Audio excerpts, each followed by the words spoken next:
Bapak Ibu Saudara yang dikasihi oleh Tuhan Yesus Kristus, mari kita menyatukan hati kita di dalam doa untuk memohon pimpinan, pertolongan dan penyertaan Tuhan dalam perenungan firman-Nya.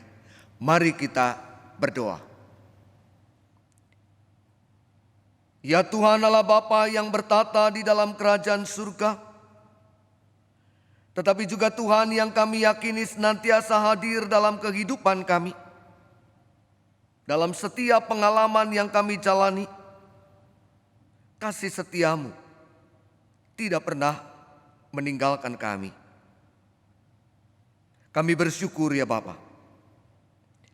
Dan pada kesempatan ini kami datang di dalam doa karena kami menyadari akan keterbatasan diri kami untuk mengerti dan memahami firman-Mu dan memberlakukannya dalam hidup kami. Oleh karenanya dengan segala kerendahan hati kami memohon ya Roh Kudus, terangilah akal dan pikiran kami. Tuhan juga memberkati hamba-hamba-Mu yang akan membacakan Alkitab, yang akan mendaraskan Mazmur, dan yang akan menyampaikan perenungannya. Biarlah tiap kata dalam baris-baris kalimat menjadi sapa penuh anugerah bagi kami. Mampukanlah juga hamba-Mu berkata-kata dengan bahasa yang sederhana dan jelas untuk dimengerti, yang melaluinya Tuhan menyapa kami. Berfirmanlah ya Tuhan dan berkata-katalah, kami sedia untuk mendengarkannya dengan baik.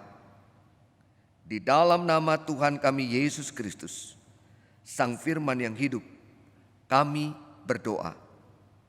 Amin.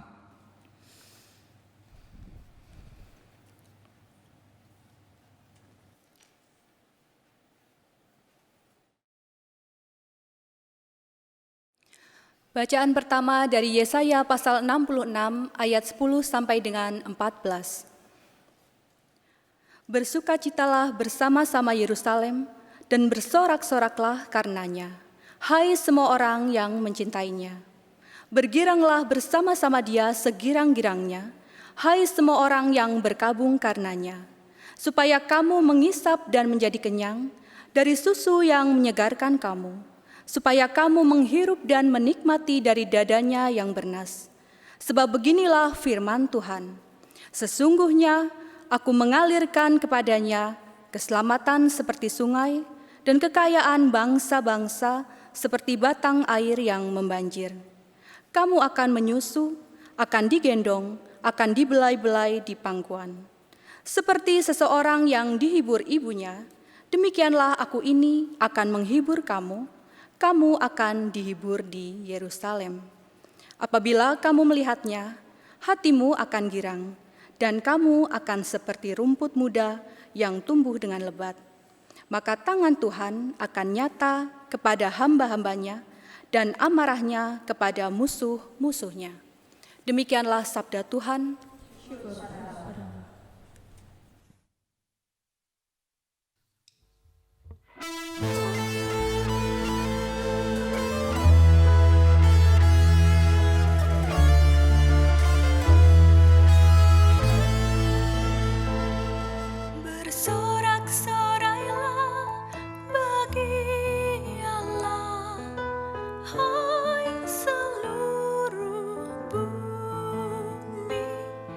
Mazmurkan namanya, muliakanlah dia, naikkan pujian.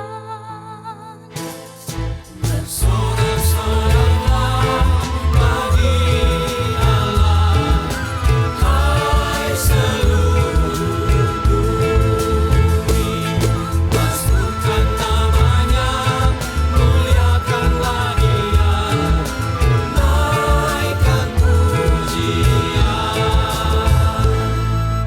katakanlah kepada Allah, betapa dahsyat segala karyanya.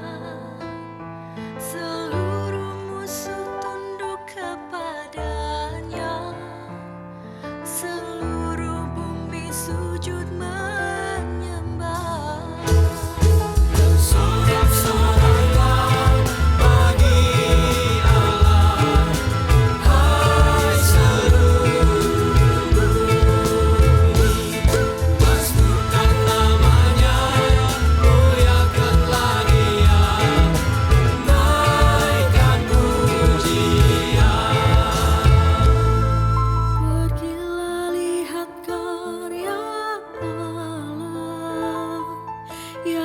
dahsyat dalam perbuatannya.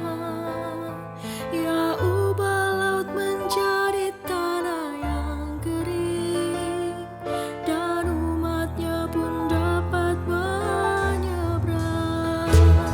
Bersorak-sorailah bagi Allah, hai seluruh bumi. Mazmurkan namanya, muliakanlah Dia, naikkan pujian. Dengan kuasa yang memerintah, matanya mengawasi bangsa-bangsa. Pemberontak tak dapat tinggikan diri, sebab itulah kita bergema. Bersorak-sorailah bagi Allah, hai seluruh bumi.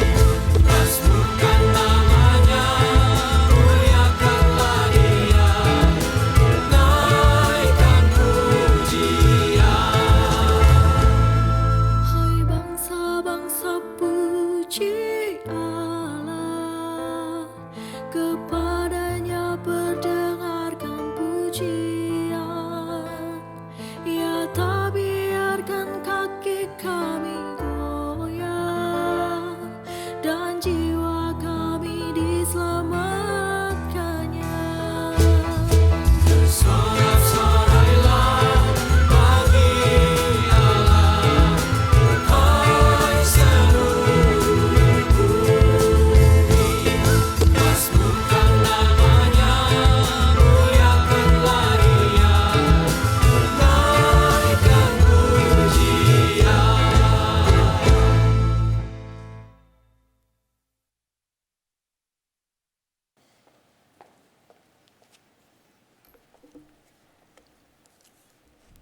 Bacaan kedua dari surat Galatia pasal 6 ayat ke-7 sampai dengan 16.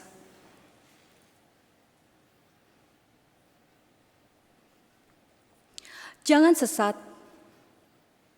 Allah tidak membiarkan dirinya dipermainkan, karena apa yang ditabur orang, itu juga yang akan dituainya. Sebab barang siapa menabur dalam dagingnya, ia akan menuai kebinasaan dari dagingnya. Tetapi barang siapa menabur dalam roh, ia akan menuai hidup yang kekal dari roh itu. Janganlah kita jemu-jemu berbuat baik, karena apabila sudah datang waktunya, kita akan menuai jika kita tidak menjadi lemah. Karena itu, selama masih ada kesempatan bagi kita, marilah kita berbuat baik kepada semua orang, tetapi terutama kepada kawan-kawan kita seiman. Lihatlah, bagaimana besarnya huruf-huruf yang kutulis kepadamu dengan tanganku sendiri. Mereka yang secara lahiriah suka menonjolkan diri, merekalah yang berusaha memaksa kamu untuk bersunat, hanya dengan maksud supaya mereka tidak dianiaya karena salib Kristus. Sebab mereka yang menyunatkan dirinya pun tidak memelihara hukum Taurat. Tetapi mereka menghendaki supaya kamu menyunatkan diri, agar mereka dapat bermegah atas keadaanmu yang lahiriah. Tetapi aku sekali-kali tidak mau bermegah selain dalam salib Tuhan kita, Yesus Kristus. Sebab olehnya, dunia telah disalibkan bagiku, dan aku bagi dunia. Sebab bersunat atau tidak bersunat, tidak ada artinya, tetapi menjadi ciptaan baru, itulah yang ada artinya. Dan semua orang yang memberi dirinya dipimpin oleh patokan ini, turunlah kiranya damai sejahtera dan rahmat atas mereka dan atas Israel milik Allah. Demikianlah sabda Tuhan.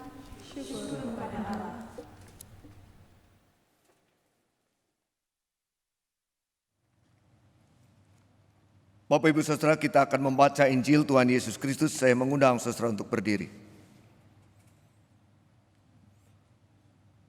Lukas pasalnya yang ke-10 ayat 1 sampai dengan ayat 11, lalu kemudian disambung dengan ayat 16 sampai dengan ayatnya yang ke-20. Demikian firman Tuhan. Kemudian daripada itu Tuhan menunjuk 70 murid yang lain, lalu mengutus mereka berdua-dua mendahuluinya ke setiap kota dan tempat yang hendak dikunjunginya. Katanya kepada mereka, tuaian memang banyak, tetapi pekerja sedikit. Karena itu mintalah kepada Tuhan yang empunya tuaian, supaya ia mengirimkan pekerja-pekerja untuk tuaian itu. Pergilah, sesungguhnya aku mengutus kamu seperti anak domba ke tengah-tengah serigala. Janganlah membawa pundi-pundi atau bekal atau kasut, dan janganlah memberi salam kepada siapapun selama dalam perjalanan. Kalau kamu memasuki suatu rumah, katakanlah lebih dahulu, damai sejahtera bagi rumah ini. Dan jikalau di situ ada orang yang layak menerima damai sejahtera, maka salammu itu akan tinggal atasnya. Tetapi jika tidak, salammu itu kembali kepadamu.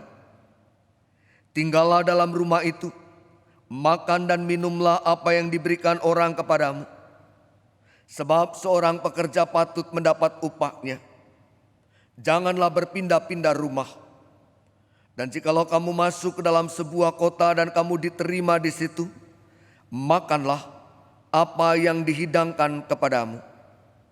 Dan sembuhkanlah orang-orang sakit yang ada di situ. Dan katakanlah kepada mereka, kerajaan Allah sudah dekat padamu. Tetapi jikalau kamu masuk ke dalam sebuah kota dan kamu tidak diterima di situ, pergilah ke jalan-jalan raya kota itu dan serukanlah, juga debu kotamu yang melekat pada kaki kami kebaskan di depanmu. Tetapi ketahuilah ini, kerajaan Allah sudah dekat. Barang siapa mendengarkan kamu, ia mendengarkan aku. Dan barang siapa menolak kamu, ia menolak aku. Dan barang siapa menolak aku, ia menolak dia yang mengutus aku. Kemudian ke-70 murid itu kembali dengan gembira dan berkata, Tuhan, juga setan-setan takluk kepada kami demi namamu. Lalu kata Yesus kepada mereka, aku melihat iblis jatuh seperti kilat dari langit. Sesungguhnya aku telah memberikan kuasa kepada kamu untuk menginjak ular dan kalajengking, dan kuasa untuk menahan kekuatan musuh, sehingga tidak ada yang akan membahayakan kamu. Namun demikian, janganlah bersukacita karena roh-roh itu takluk kepadamu, tetapi bersukacitalah karena namamu ada terdaftar di sorga. Demikian Injil Yesus Kristus. Berbahagialah mereka yang mendengarkan firman Allah dan yang memeliharanya.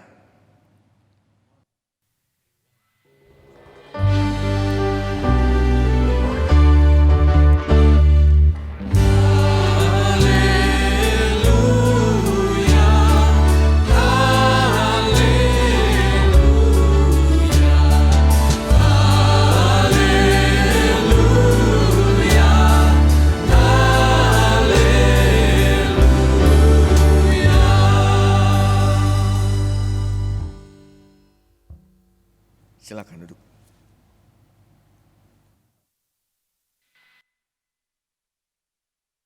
Saudara-saudara yang dikasihi oleh Tuhan Yesus Kristus, di salah satu sudut dunia terdapat kegelapan yang begitu pekat. Suasananya sunyi dan sangat tidak ramah.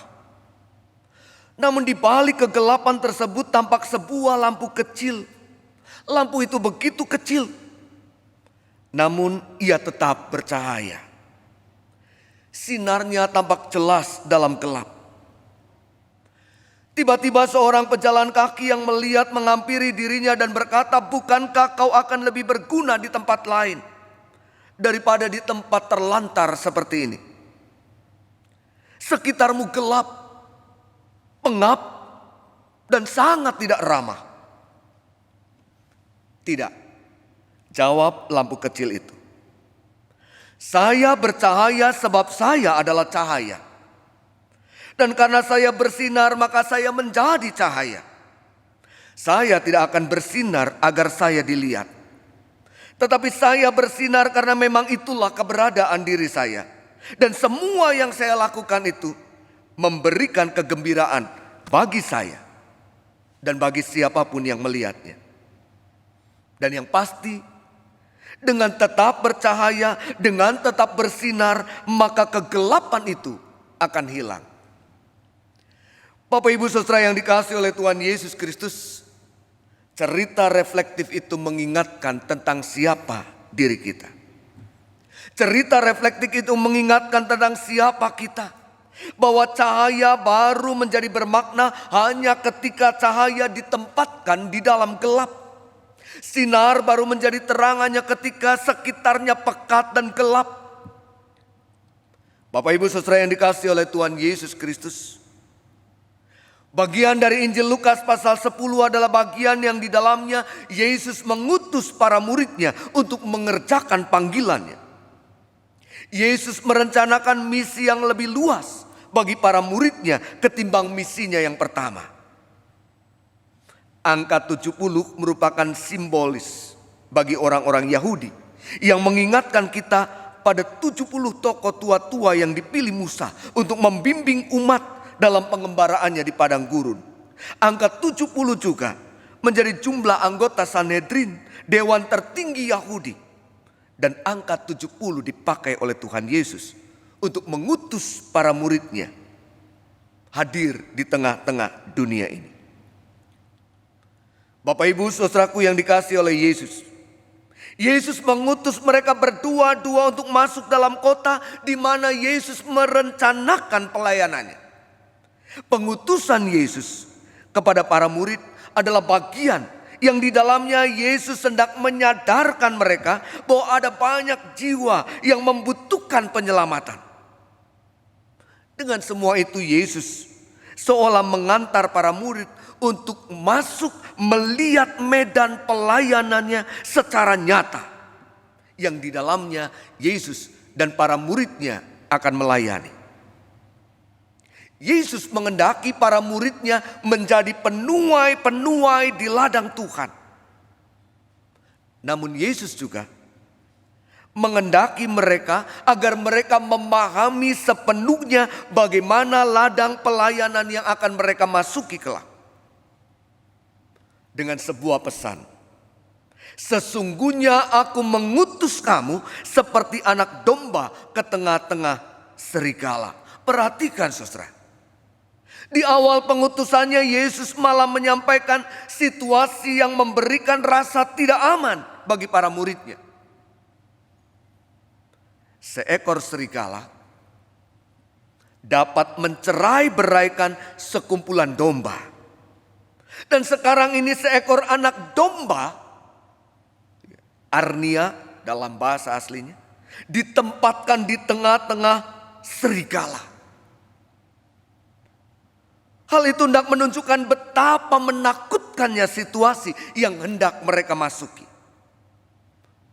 Lalu apa makna pesan Yesus seperti ini? Rupa-rupanya Yesus hendak mengajak bahwa setiap orang yang menanggapi panggilan pelayanan selalu punya konsekuensi. Dan konsekuensi itu bisa saja tidak ringan. Dan untuk konsekuensi yang demikian, maka yang diperlukan bagi mereka atau siapapun adalah bersandar kepada Tuhan. Mengandalkan Tuhan. Mempercayakan diri mereka kepada Tuhan dan bukan pada kemampuan, bukan pada kekuatan, bukan kepada strategi, bukan pada perencanaan diri sendiri. Tetapi kepada Tuhan.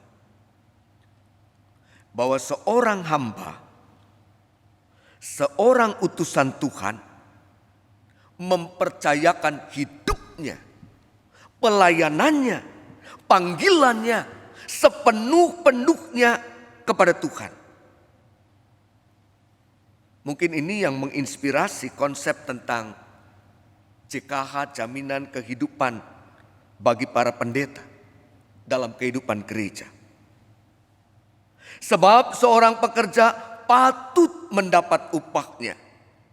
Mereka diutus ke rumah-rumah, lalu mereka diutus ke kota di mana mereka hadir, di mana mereka ditempatkan untuk memberitakan Injil Tuhan, untuk menyerukan pertobatan, untuk mengingatkan banyak orang bahwa kerajaan Allah sudah dekat.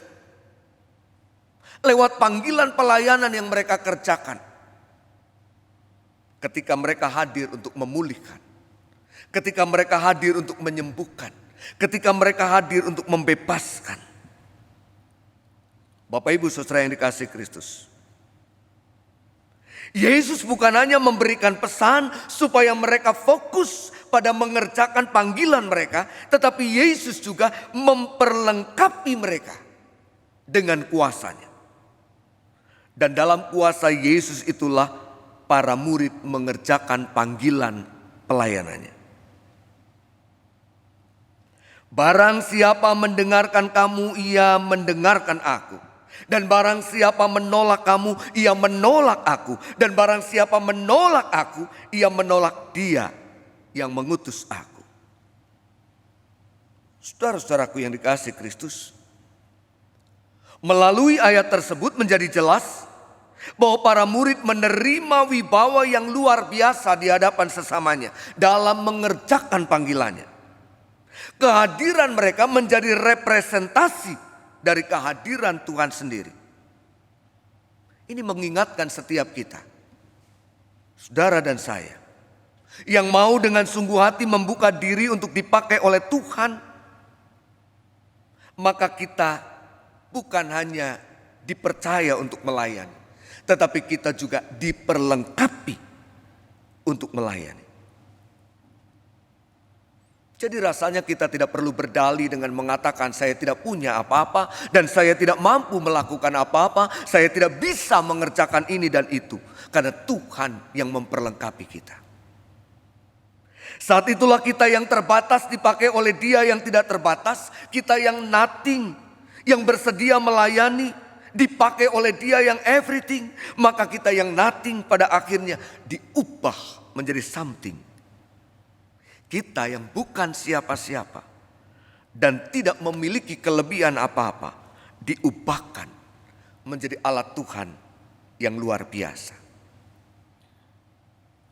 Dan ketika itu terjadi, maka tidak ada yang patut dibanggakan oleh karenanya. Jika kita tampak berhasil dalam pelayanan kita, tidak ada yang pantas untuk kita sombongkan dari diri kita. Jika kita dikenal karena pelayanan yang kita kerjakan, jangan kita merasa diri sudah berjasa atas pelayanan-pelayanan yang berjalan. Karena semua keberhasilan itu, semua pencapaian dalam sebuah pelayanan itu adalah semata-mata karena kasih karunia Tuhan bagi kita. Tidak ada yang dapat dibanggakan dan tidak ada yang perlu disombongkan. Karena semua itu terjadi karena kuasa Tuhan, karena anugerah Tuhan, karena rahmat Tuhan. Dan dalam panggilan pelayanan yang kita kerjakan, biarlah bukan pujian dan penghargaan dari manusia yang kita kejar dan ingin kita dapatkan, tetapi pujian dan penghargaan dari Tuhan. Itu sebabnya ketika para murid kembali dengan sukacita karena kuasa Tuhan bekerja dalam diri mereka. Ketika mereka mampu mengerjakan panggilan pelayanan mereka. Ketika mereka menunjukkan keberhasilan menurut ukuran manusia. Yesus segera mengingatkan mereka. Sesungguhnya aku telah memberikan kuasa kepadamu untuk menginjak ular dan kalajengking, dan kuasa untuk menahan kekuatan musuh sehingga tidak ada yang akan membahayakan kamu. Oleh karena itu biarlah mereka tidak bersuka cita karena roh-roh yang takluk kepada mereka, tetapi bersuka cita karena namamu terdaftar di sorga. Bapak Ibu Saudara yang dikasihi oleh Tuhan Yesus Kristus, setiap kita adalah hamba-hamba Tuhan Setiap kita adalah orang-orang yang dipanggil hadir di tengah-tengah dunia, bukan untuk terlarut karena dunia, tetapi setiap kita ditempatkan di tengah-tengah dunia untuk menjadi duta-duta Kristus. Duta-duta Kristus yang merawat, duta-duta Kristus yang memulihkan, duta-duta Kristus yang menghiburkan. Kerjakanlah semuanya dengan penuh kesungguhan. Maka Tuhan sudah menyediakan berkat-Nya bagi kita. Jadilah duta bagi dunia, mewartakan Injil Kerajaan Allah lewat kerja, karya, dan karsa yang Tuhan percayakan. Jadikanlah profesimu sebagai panggilanmu, jadikanlah pekerjaanmu sebagai pelayananmu, dan wartakanlah Kristus lewat kehidupan, keseharian, pekerjaan yang kita tekuni. Dan kerjakanlah semuanya dengan kerendahan hati. Karena kalau kita mampu, itu bukan karena diri kita, tetapi karena kuasa ilahi yang Tuhan anugerahkan bagi kita. Bapa di sorga memberkati setiap kita. Amin.